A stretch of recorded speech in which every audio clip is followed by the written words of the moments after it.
So I used to work across the river, and I used to take walks during the day. And I remember seeing this clinic go up, and I thought, wow, that's kind of an odd place to put a clinic. Some colleagues and I peeked in, and we're like, wow, it's really great. There's art in there, and it seems like an interesting place.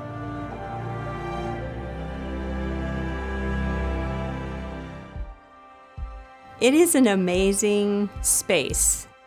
The first time I walked into this space, I looked around with all the bright light coming in and the artwork and the space that it allowed people. And I felt really like this was a place that was really something special. I came to check it out just to sort of have a primary care physician. But it happened to be in the same year that I had a pretty serious bout with illness. I started feeling really sick. I woke up one day and I was unable to keep food down. And over the course of almost 2 months, I lost about 20 pounds.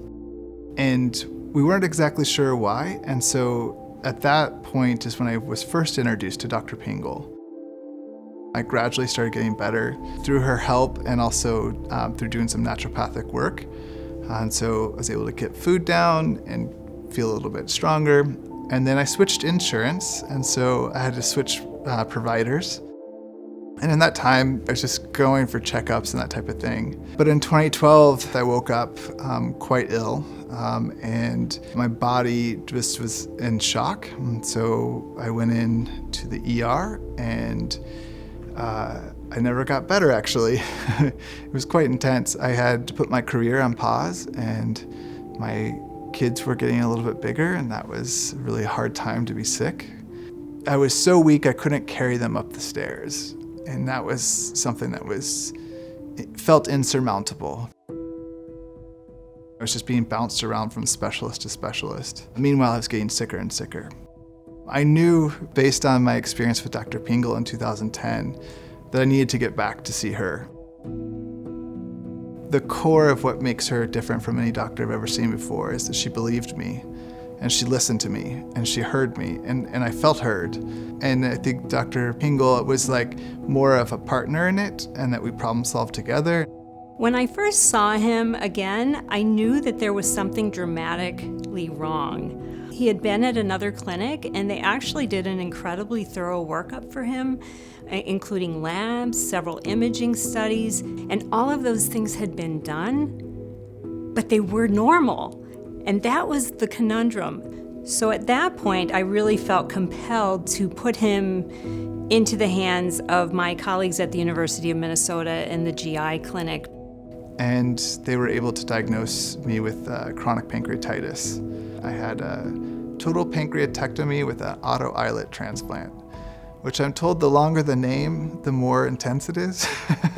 So it's got a nice long name to it.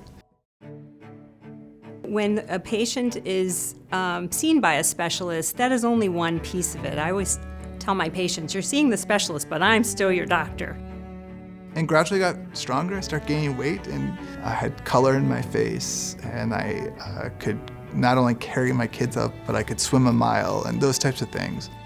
And life is a little different than it was before, but I am pain-free. Like, I don't live in anguish. I have no tubes connected to me.